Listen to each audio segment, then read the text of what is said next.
Hi guys, welcome to new video. So today we'll take a look at another game for Armies of Exigo, and this will be a 1v1 between me and Suwak on the map Darkside Forest. So let's unpause it.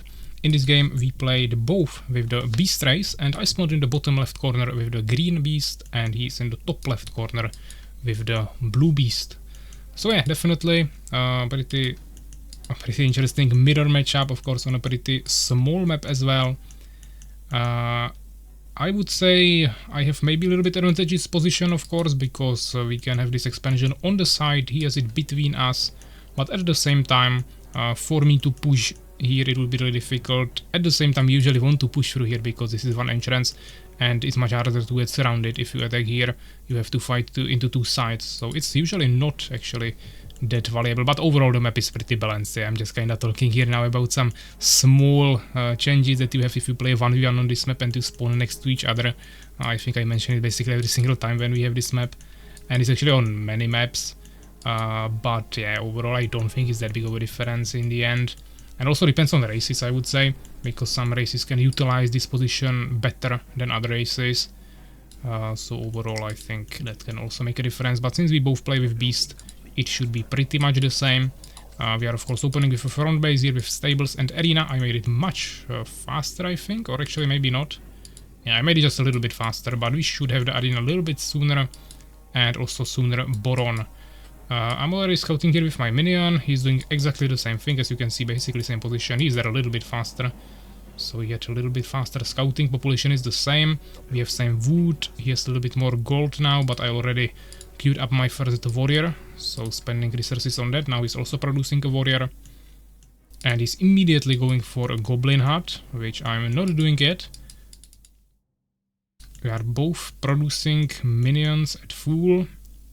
Now I'm going for goblin hut, so I have a little bit faster Boron, arena, probably the stables as well then, and also warrior, but overall I'm not using the warrior for anything anyways, and he will have a little bit faster goblin hut, so looking basically the same. We both scouted these positions on the right side, just in the reversed order, so we will both find the enemy position on the last position that we scout, which means it takes a lot of time. Here we meet with warriors, hitting each other. Of course no upgrade for now, or experience, so no levels. And here I'm scouting with my minion. I didn't want to get stuck in here, so I immediately went back. There is nothing for me to scout. I already saw 3 buildings, so it's really unlikely that he would have anything else. And unfortunately here he arrived with his minion, and he will be able to finish my warrior before I can do anything, and now he will run away with his warrior because he saw this situation, so reacted quickly enough. So I lost my warrior. He survived on 13 HP. It's not like he could really heal this up otherwise, I mean outside of healing with sacrificing a Boron, but he still managed to survive with his warriors, so it's definitely good for him. I'm already double producing my goblins now, getting also Dark Altar, 3 minions on wood, 2 on gems, 10 on gold. He is definitely producing more as usually. Also this position, here you can kinda survive on 2 minions on gems, but this position definitely requires 3 if you want to have full efficiency. As you can see, there is a huge gap, so that's another thing he should probably focus on. His Weapon Master is already getting finished, and also Dark Altar, so he's making the same buildings as me, just an extra Weapon Master. And he's also 3 population ahead, so definitely looking really good for him. Neither of us is planning an expansion yet. That would be really risky, even though you can kinda pull it off with a totem, but we are both going for Dark Altar, so we can really quickly make a bestiary and swap to trolls. As you can see, he's overgathering on gold and still only 2 here, so he could be getting more gems. He just has the minions for that, but doesn't really matter, as I said. I'm actually getting a Lizard Fortress, trying to go for some fast warlocks, most likely, or maybe a Wyvern Harassment or Strider is also really good usually, because beasts don't go that often for harpies early on. Sometimes against Empire if they go like full catapults, but that's usually not the meta anymore. Unfortunately here I lost goblin, actually 2 goblins. But the warrior in the front is really important because he's splitting the AoE damage, or a Boron like this, of the goblins, so that's really useful. But he also has a witch now, so I have to retreat because Bloodlust is just OP, so we have to pull back. I also have a witch, but it wasn't in the fight yet, and we are just kind of poking each other, but he, as you can see, he's 10 population ahead now, so Definitely not looking too bad for him. He's also getting his first upgrade, which is the Sharp Blade, 1 extra damage for all goblins and warriors. At the same time, I'm getting, by the way, no, it's not for Barons. Only, yeah, okay. By the way, I'm of course getting the Striders actually this time, and also Harpies, and also got a Weapon Master. So I invested a little bit more into infrastructure, that is why I'm behind on population, 10 behind, but he also has way more minions on gold that are not really giving him any extra value. Would be nice to see the results now, but I'm not gonna end the game because of that. He will have probably a little bit more gold, but it's really not worth it usually. And I already have my Strider up.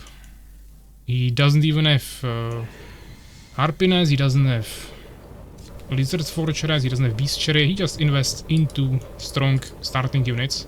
He has that 1 extra upgrade, but as you can see I managed to splash him down pretty nicely. I have ultra low HP, now I should have pulled back, this was a mistake, I lost lots of Barons there. It was pretty unnecessary, also my Strider was not in the fight, I have second one now, but yeah, this was a mistake. The fight was actually really good for me, but I pulled back too late. And the Striders were also not there, which was definitely not ideal. But now we have the Striders here. He's splashing them down a little bit, but now he's not even paying attention. He probably thought that the damage wouldn't be that crazy, but yeah, the damage of Striders is insane, as you can see. We already got 5 kills here, of course, on hold position. Level 2 on this Strider. Still no expansions from either of us. Now I'm going for one, without even any preparation of a totem or anything, but I know that now I have Striders, and even though I'm behind on population, I have something he has to react to, because even if he would have like double the army he has now, I could still kill it with the Striders simply because he cannot hit me back. He doesn't even have a totem here prepared, so I can just go into his base and start killing villagers if I would want to. So he's immediately trying to respond with double totem and also getting the Harpiness, but this will just basically force him to go back if he wants to like really prevent getting his villagers killed, because I could still go here, but I didn't know what was the situation here with his totems. But he could literally just block me here and not allow me to enter. Now he's trying to block me to not allow me to get out, but I just one-shot these goblins and go out anyways. He actually managed to maybe get one. Yeah, he killed one Strider. But I think that was just poor micro from me. I don't think he fully blocked it there. One Goblin Scout here, but yeah, I just knew that he has to react to this. He invested into 2 totems and a Harpy nest, and now a Harpy. So that's a huge investment, and now he's also going for Lizard Fortress, and even though I was behind, and I'm still behind on population, I just knew that I have time to get this expansion without even having any protection, so that's why we went for that. Also, once again, producing minions again, even though I stopped for a long time. And since I already have the Lizard Fortress, I'm gonna get one Wyvern for harassment, of course, maybe get another Strider, because they are fast and can harass as well, and then I'm immediately getting my Lizard Keep to get Warlocks out there, because even though we don't have too many units, if you have a Poison Fog, it can literally turn the whole game around. Immediately when I finish this, I go for a Totem, so we have some protection there, and I transfer half of my minions from my main base to the expansion.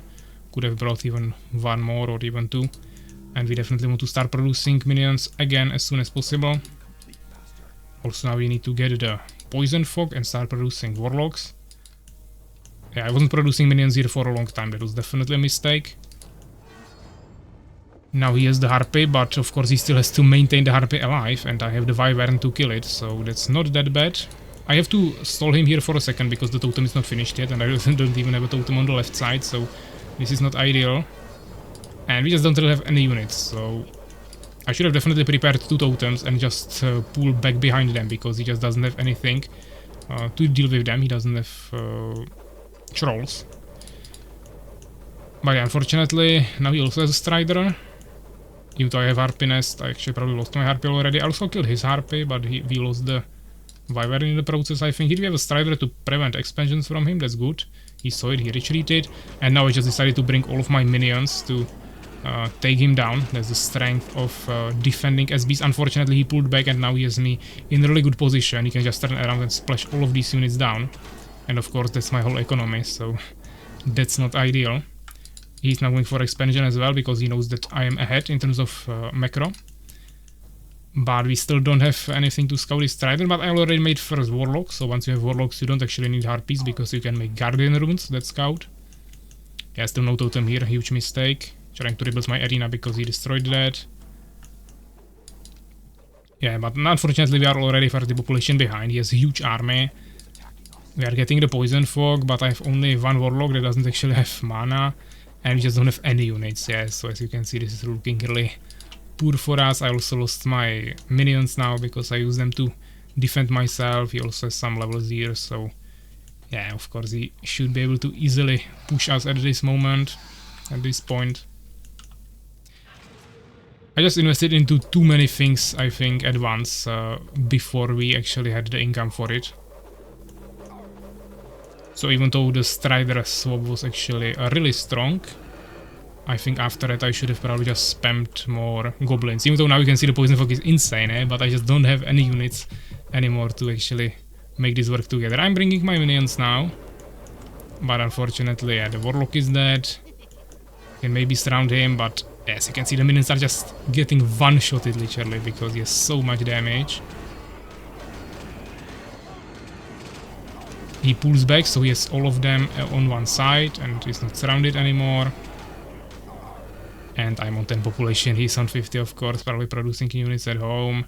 His expansion is working and I just call it GG. So yeah, definitely a pretty interesting game I think. 15 minutes 15 seconds, so quite quick one. Mostly on one base. I was trying to experiment with two bases, but overall he still had more distresses, yeah. Because I had such a bad saturation once he started killing my minions because I had to use them in the fight. So for like last 5 minutes I was not gathering at all efficiently. Basically same income as he had on one base. And now he also got an expansion, so I have 1500 gold extra for him. We got a little bit more gems, but spent not by that much more. Actually what I spent he gathered, so he could spend the same amount easily as well, and wood wasn't really necessary, so that doesn't really matter.